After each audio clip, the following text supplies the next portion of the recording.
Javohir Sindorov ushbu turnirda bir qancha rekordlarni o'rnatdi. Xususan, u musobaqa davomida biror marotaba ham mag'lub bo'lmadi. Jahonning eng kuchli shaxmat ustalariga qarshi munosib bahs olib bordi. Navbatdagi lavhamizda musobaqa jarayonlari va g'oliblik hayajonlari haqida so'z boradi.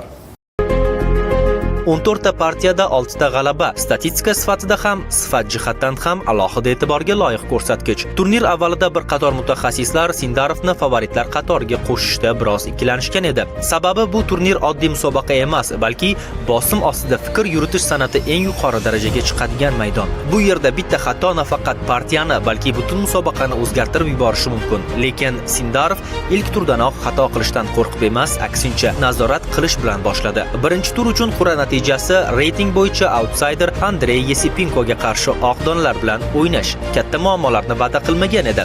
Ammo partiya kutilmaganda Javohir uchun butun turnir davomidagi eng og'ir bahslardan biriga aylandi. Javohir kuchli hujum uyushtirish imkoniyatini topdi va g'alaba qozondi. Aynan shu o'yin uning turnirdagi xarakterini ochib berdi. Keyingi partiyalar esa bu shunchaki bir tasodif emasligini isbotladi. Turnir hal qiluvchi bosqichiga kelib, Sindorov umumiy jadvalda ishonchli ustunlikni qo'lga kiritdi.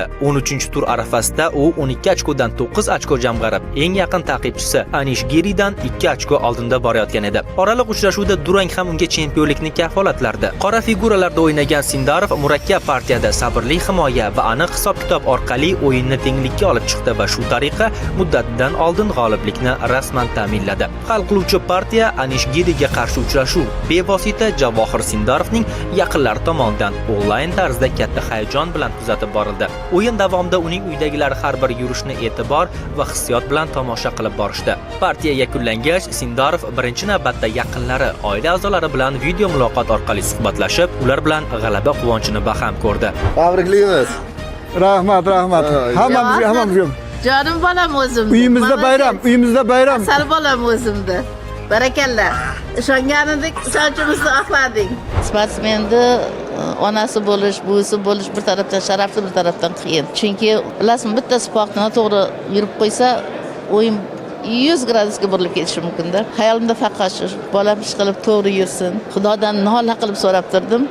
Ilohim yetsin bolam, yuzi yorug' bo'lsin, muddatdan oldin chempion bo'lsin deb faqat duolar qilib qarab turdim. Xudoga ming qatla shukr. O'zimning duolarim, mana butun O'zbekiston duo qildi meni bolamni. Men juda ham xursand bo'ldim.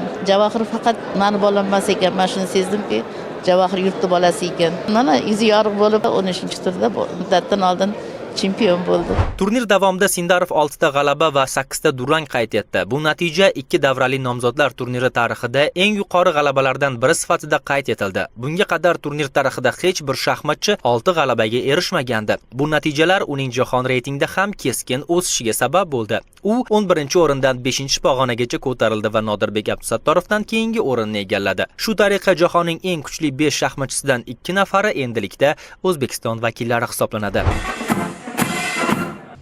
Kuni kecha Toshkent shahridagi Toshkent Humo xalqaro aeroportida Sindarovni kutib olish marosimi bo'lib o'tdi. Marosim iliq va samimiy ruhda o'tdi. Unda sportchining yaqinlari, mutasaddilar hamda muxlislar ishtirok etishdi. Shu kuni davlatimiz rahbari Shavkat Mirziyoyev tomonidan qabul qilingan farmonga muvofiq yosh grossmeyster mehnat shuhrati ordeni bilan taqdirlandi. Hujjatni O'zbekiston Respublikasi bosh vaziri Abdulla Aripov tantanali ravishda o'qib eshittirdi. Dunyoning eng kuchli grossmeysterlari orasida rekord natijalar ko'rsatgan va muddatidan oldin g'oliblikni qo'lga kiritgani uchun shaxmat bo'yicha O'zbekiston milliy terma jamoasi a'zosi Sindarov Javohir Sanjarbekovich mehnat shuhrati ordeni bilan mukofotlandi. Mazkur mukofot nafaqat bir sportchining, balki butun o'zbek shaxmat maktabining mehnatiga berilgan yuksak bahodir. To'g'risini aytsam, davlat rahbarimizni, hurmatli prezidentimizga men shu musobaqaga yo'llanma olganimda aytgandim, shu musobaqada g'alaba qozonish uchun qo'ldan kelgan barchasini qilaman deb. Albatta, Xudoga oson, men o'yinim juda ham oson kechdi va musobaqani uncha qiyinchiliksiz g'alaba qozondim. Shunga katta rahmat hammaga. Avvalroq 15-aprel kuni O'zbekiston Respublikasi prezidenti Shavkat Mirziyoyev va Javohir Sindorov o'rtasida bo'lib o'tgan telefon muloqotida ham ushbu tarixiy yutuq alohida e'tirof etildi. Meni faqat xursand qilib yuribsan. Butun xalqimiz duoda edi. Mana shu duolarning ijobat bo'ldi. Yurtimizning kuch qudratini yoshlar nimaga qodir ekanini, 3-renessansni poydevorida O'zbekistonda bo'lishini butun dunyoga tarannum etding. Yana bir martabalam tabriklayman, g'ururlanaman. Rahmat kattakon. Qahramonimizsan, shuni bilgin. O'sha chempionlikni qo'lga kiritganda prezident Javohir bilan gaplashganda Javohir hech ikkilanmasdan muhtaram prezident, men shu nomzodlar musobaqasida g'olib bo'lib chempionlikni qo'lga kiritaman deb aytganda, undan keyin o'sha matchda ham jahon tojini mamlakatimizga olib kelaman deganda o'zim qo'rqqanman. Ishonch qiyin bo'lgan, chunki qanaqangi gigant shaxmatchilar bor, grossmeysterlar, u juda ham kuchli grossmeysterlar bor. Lekin shularni yonida Javohir mana shunday o'ziga ishonch bilan aytganligi, o'zim qo'rqqan bo'lsa-da, lekin ishonishga harakat qilaman, ishonganman. Javohir prezidentimizgacha gaplashganda aytdiki, o'sha ishonchimni oqlayapsan meni doimo. Men o'ylaymanki, prezidentni ishonchini oqlash juda katta narsa. Prezidentning ishonchi bu har kimga ham ishonch bildiravermaydi. Muhtaram yurtboshimiz, bu ishonchni oqlash, bu orqasida butun bir millat turibdi degani, o'zbek xalqi turibdi degani, prezident turibdi degani. Shuning uchun ham o'ylaymanki, Javohirga juda katta dalda beradigan, motivatsiya beradigan bu so'zlar bo'ldi.